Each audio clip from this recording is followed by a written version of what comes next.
Right, ఈరోజు మన స్టూడియోకి ఒక స్పెషల్ గెస్ట్ని తీసుకురావడం జరిగింది. ఇతని గురించి చెప్పాలంటే కర్నూలు వెళ్తే పూర్తిగా తెలిసిపోద్ది అనమాట. ఎందుకనంటే కర్నూలులో ఎలా అంటే ఇతనుకున్న నేమ్ ఎలా ఉందంటే ఒక చేతితో సహాయం చేస్తే ఇంకో చేతికి తెలియకూడదు. అదేవిధంగా పొలిటికల్గా కూడా మంచి బ్యాక్గ్రౌండ్ ఉన్న ఫ్యామిలీ అనమాట. సో కట్ చేస్తే సీన్ ఏంటంటే మారిపోయింది. ఆయన ఇప్పుడు డైరెక్టర్గా ఒక మంచి సినిమాతో ఈరోజు మన ముందుకు రావడం జరిగింది. ఆయన ఎవరో కాదు, శివన్న గారు. అన్న నమస్తే. అన్న నమస్తే అండి. Welcome to hit TV. ఎలా ఉన్నారు? ఐఎమ్ గుడ్ అండి, మీరు ఎలా ఉన్నారు? సూపర్ అన్న. యాక్చువల్గా సినిమా ఇండస్ట్రీలో ఉండి సినిమా ఇండస్ట్రీలో వర్క్ చేసుకుంటూ కొంతకాలం తర్వాత పాలిటిక్స్లోకి వెళ్ళి రాజకీయం చేయడం అనేది చూసాం. మ్యాక్సిమం అందరూ కూడా అదే చూసారు. కానీ ఇక్కడ ఏంటంటే బట్ ఫర్ చేంజ్ అన్నట్టుగా చిన్న డిఫరెన్స్తో పొలిటీషియన్గా ఉండి ఒక ఫ్యాక్షనిజంకి సంబంధించిన ప్రాంతంలో ఉండి కట్ చేస్తే ఈరోజు డైరెక్టర్గా ఈరోజు ఒక మంచి సినిమాని మా ముందుకు తీసుకురావడం జరుగుతుంది. మీరు ఎలా అసలు ఎక్కడ ప్రారంభమైంది సార్ ఇది? పొలిటీషియన్గా నేను, మా మమ్మీ ఉన్నది కర్నూలులో. ఇద్దరు కొంచెం మంచి యాక్టివ్లో ఉండేవాళ్ళం. సినిమా అనేది మా నాన్నగారి ఆశయం. సో ఆయనకు విపరీతమైన పిచ్చి సినిమా అంటే. అందరూ ఇప్పుడు అనుకుంటున్నారు కానీ 1990లోనే మా నాన్నగారు చిన్న కార్పెంటర్ వర్క్ చేసేవాళ్ళు అనమాట. అక్కడ ఆయన దగ్గర కొంత సంపాదన ఉంటే ఆ సంపాదన తీసుకొని చెన్నై వెళ్ళిపోయి, మద్రాస్ అనేవాళ్ళు కదా అప్పుడు, నేను సినిమా తీస్తాను ప్రొడ్యూసర్గా అని చెప్పేసి వెళ్తే అక్కడ ఉండే వాళ్ళు నవ్వి పంపించారు అనమాట.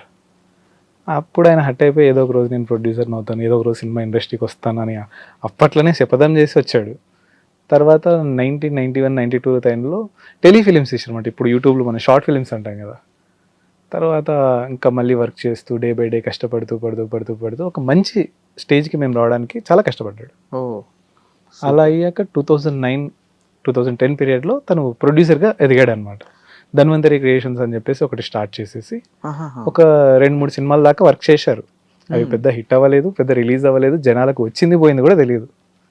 కానీ ఆయనకు ఒక సినిమా అంటే ఒక చిన్న పిచ్చి అనమాట. తర్వాత మా అన్నయ్య కూడా అసిస్టెంట్ డైరెక్టర్గా వర్క్ చేసి స్టార్ట్ అయిపోయింది. కొన్ని సినిమాలకు తను కూడా తమిళ్లో వెళ్ళి వర్క్ చేశాడు. తర్వాత ఏమైంది, ఇంకా పెళ్ళి అయింది, మళ్ళీ బిజినెస్లు వర్క్లు అవి అని చెప్పేసి తను ఇండస్ట్రీకి దూరం అయిపోయాడు. రీసెంట్గా మా నాన్నగారు హెల్త్ చాలా పాడైపోయింది. సో ఇంకా ఆయన లాస్ట్ విష్ ఒకటి మిగిలిపోయింది కదా, ఏదైనా చేద్దాము అని చెప్పేసి అనుకున్నప్పుడు నేను ఇండస్ట్రీకి వచ్చి అసిస్టెంట్ డైరెక్టర్గా వర్క్ చేసుకొని ఓ కథ రాసి ఇప్పుడు సినిమా స్టార్ట్ చేసి కంప్లీట్ చేసాం. సూపర్. యాక్చువల్గా ఇప్పుడు నాన్నగారు అన్నయ్య ఇద్దరు కూడా సినిమా ఇండస్ట్రీలో ఉన్నారు, అంటే ఈ రంగానికి దగ్గరగా ఉన్నారు. మీరు మదరు కూడా యాక్టివ్ పాలిటిషియన్గా వర్క్ చేస్తున్నారు. మరి ఇక్కడ కట్ చేస్తే అన్నయ్య రావాలి. అన్నయ్య వచ్చి, ఎందుకంటే ఆల్రెడీ టచ్లో ఉన్నాడు కాబట్టి, ఆల్రెడీ వర్క్ చేసి ఉన్నాడు కదా, ఎక్స్పీరియన్స్ ఉంది కాబట్టి అన్నయ్య రావాలి. కానీ అసలు సంబంధమే లేకుండా మీరు ఎలా వచ్చి అసలు అంటే ఏంటి, ఎవరైనా మీకు ఇంట్లో మీరే చేయాలని చెప్పని ఏమైనా అన్నారా? అలా ఏం లేదు, నేను ట్రై చేద్దామని చెప్పేసి ఫస్ట్ నేను మా అన్నయ్యకి చెప్పాను, నేను సినిమా ఇండస్ట్రీలో ట్రై చేయాలనుకుంటున్నాను అంటే. మా అన్న 2 రోజులు టైం తీసుకున్నాడు. వాళ్ళ ఫ్రెండ్స్ కాల్ చేశాడు, వీడు సినిమా ఇండస్ట్రీకి వెళ్తా అంటున్నాడు. బేసిక్గా పొలిటీషియన్ కదా, ఎక్కడన్నా ఇండస్ట్రీలో ఉండే పాలిటిక్స్కి వీడు రియాక్ట్ అయ్యే పద్ధతి వేరే ఉంటుంది, గొడవ పెట్టేసుకునే మనస్తత్వము సెట్ అవ్వడేమో అని చెప్పేసి 2 రోజులు ఆలోచించి వాళ్ళ ఫ్రెండ్స్ కాల్ చేశాడు అనమాట. వాళ్ళ ఫ్రెండ్స్ కూడా ఒక 2 రోజులు నిర్ణయం తీసుకొని నన్ను ఒక సినిమాకి అసిస్టెంట్ డైరెక్టర్గా పెట్టించారు.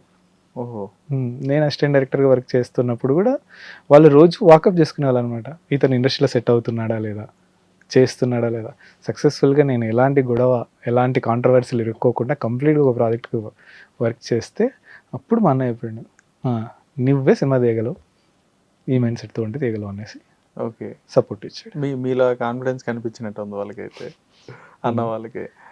Right sir.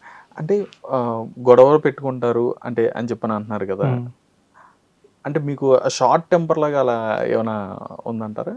అలా అని కాదు, ఇక్కడ ఇండస్ట్రీలో ఫస్ట్ అటాక్ సెల్ఫ్ రెస్పెక్ట్ మీద ఉంటుంది. పొలిటీషియన్లు ఏంటంటే మాకంటూ కొంతమంది అనుచరులు ఉంటారు, వస్తేనే అందరు నమస్తే పెట్టడం కానీ, మాతో పాటు ఫాలో చేయడం కానీ, కూర్చోవడానికి కుర్చీలు ఏర్పాటు చేయడం అన్నీ ఉంటాయి. ఇండస్ట్రీలో ఎలా ఉంటుందంటే, నువ్వు ఎందుకు ఇండస్ట్రీకి వచ్చావు, వాడిని ఒక చాలా దాంట్లో ఎలా ఉంటుందంటే, ఏడీస్ పరిస్థితి, అప్రెంటిస్ డైరెక్టర్స్ పరిస్థితి ఎలా ఉంటుందంటే, వానికి తిండి పెట్టడానికి ఆలోచిస్తారు, కూర్చోవడం గురించి దేవుడు ఎరుగు. వాడిని చాలా చిన్న చూపు చూస్తారు. సో ఇది నువ్వు హ్యాండిల్ చేయగలవా? ఇక్కడేమో ఒక లీడర్గా ఉన్నావు, ఇంతమంది ఫాలోవర్స్ ఉన్నారు, నువ్వు చెప్తే ఇంతమంది పలుకుతారు, నేను ఇంతమంది చూసుకుంటారు. అక్కడే నిన్ను చూసుకోవడం కాకుండా నిన్ను ఇన్సల్ట్ చేయడమే చాలా మందికి పని ఉంటుంది అక్కడ. ఓకే, వాటర్ అడిగితే అక్కడ వెళ్ళి తెచ్చుకోపోనడం, లేకపోతే ఫుడ్ పెట్టేటప్పుడు కూడా ఇలా ఉంటాయి అనమాట. సీనియర్స్ తిన్నాక ఉండాలి, చిన్న చిన్న ఉంటాయి. అవి సెల్ఫ్ రెస్పెక్ట్ని బాగా డ్యామేజ్ చేస్తాయి.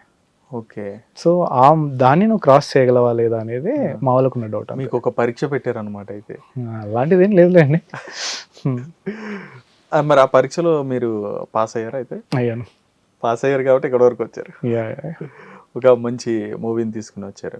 రైట్ సార్, ఇక్కడ కర్నూలు గురించి అంటే ఒక కర్నూలు గురించి కానీ లేదా అటు కడప సైడ్, ఇటు పల్నాడు సైడ్ కానీ ఇటు వరకు వీటి గురించి మాట్లాడుకుంటే ఎక్కువగా ప్రజలు ఎలా ఉంటుందంటే మంచి పవర్ఫుల్ ప్లేసెస్ అవి. ఆంధ్రప్రదేశ్లోనే, ఉమ్మడి ఆంధ్రప్రదేశ్లో కూడా మంచి పవర్ఫుల్ ప్లేసెస్ అనమాట అవి. ఆ ప్లేసెస్లో ఫ్యాక్షనిజం అనేది కానీ లేకపోతే రౌడీయిజం అనేది కానీ చాలా ఎక్కువ వినిపించేది అక్కడే. అసలు మొదలైంది అక్కడే, పుట్టింది అక్కడే అన్నట్టు విధంగా కథలుగా చెప్పుకుంటారు, చరిత్రలుగా చెప్పుకోవడం జరుగుతుంది. మీ పర్స్పెక్టివ్లో చెప్పండి సార్. అంటే ఇప్పుడు ఇక్కడ రౌడీయిజానికి ఫ్యాక్షనిజానికి ఉన్న డిఫరెన్స్ ఏంటి ఆ రెండింటి మధ్య? రౌడీయిజం అనేది కారణంతో జరుగుతుంది. అంటే నాకు డబ్బు కావాలి, నాకు ఒక ఆస్తి కావాలి, నాకు మందు దాపడం కావాలి, నాకు పలానా పని కావాలి, ఈ ఒక ప్రాపర్ రీజన్ ఉంటుంది రౌడీజానికి. ఇంకోటి ఏంటంటే రౌడీజంలో 70% భయపించడం వరకే ఉంటుంది, ఒక 20% దాడి చేయడం వరకే ఉంటుంది, 10% చంపడం వరకు ఉంటుంది. ఫ్యాక్షనిజం ఓన్లీ అహంకారం మీద ఉంటుంది. ఓకే, పెద్ద ఫ్యాక్షన్ చరిత్రలన్నీ ఎలా స్టార్ట్ అయ్యాయంటే నువ్వు పట్టుకున్న జెండా నేను పట్టుకోలేదను, మీ బెర్ర వచ్చి మా పొలంలో మేసిందను, లేకపోతే తనకు నచ్చిన పని నేను చేయడం వల్ల. ఫ్యాక్షనిజం మెయిన్ టార్గెట్ ఏంటంటే మనిషిని చంపడమే, భయపెట్టడం, తిట్టడం, కొట్టడం, ప్రోవోక్ చేయడం ఉండదు. స్పాట్ వేసేసామా తర్వాత ఏమవుతుంది, ఫ్యాక్షనిజంలో రీకౌంటర్లు ఉంటాయి. ఇప్పుడు నేను ఒక పర్సన్ చంపేస్తే వాడి కొడుకో, మనవడో, తమ్ముడో, అన్ననో, అక్క, వాళ్ళు కూడా ఏంటి నన్ను వేసేంత వరకు వాళ్ళకి మనశ్శాంతి ఉండదు. ఓకే, ఇది ఇంకా రక్తం మరుగుతూనే ఉంటుంది. ఆ ఫ్యాక్షన్ మొక్క ఒక్కసారి మొలిచిందంటే నా మనవడికి, నా శత్రువు మనవడికి కూడా సాగుతుంది. ఓ, రౌడీజంలో ఏమి ఉండదు, ఆ రౌడీ షీటర్ చనిపోతాడు లేదా ఇంకా అక్కడికి క్లోజ్ అయిపోతుంది. ఫ్యాక్షనిజంలో చంపడంతోనే మొదలవుతుంది. ఇది ఫ్యాక్షనిజం అంటే. ఓకే సరే, అంటే మీరు చెప్తున్న పాయింట్లో తీసుకుంటే అంటే మీ మాటలో అంటే ఎలా తీసుకోవాలంటే ఇప్పుడు ఒక మిమ్మల్ని ఇన్స్పైరింగ్గా ఎలా తీసుకోవాలంటే ఇప్పుడు ప్రజెంట్ మిమ్మల్ని చూస్తున్నాం, ఒక డైరెక్టర్గా చూస్తున్నాం.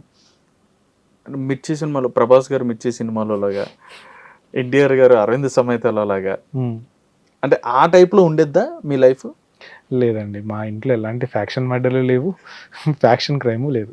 ఒక ఎడ్యుకేటెడ్ పొలిటీషియన్ అంతే. నేను పుట్టిన ప్రాంతం కర్నూలు కాబట్టి కర్నూలులో మాకుండేది ఏంటంటే ఉన్నా లేకపోయినా మన సెల్ఫ్ రెస్పెక్ట్ అనేది ఇంపార్టెంట్.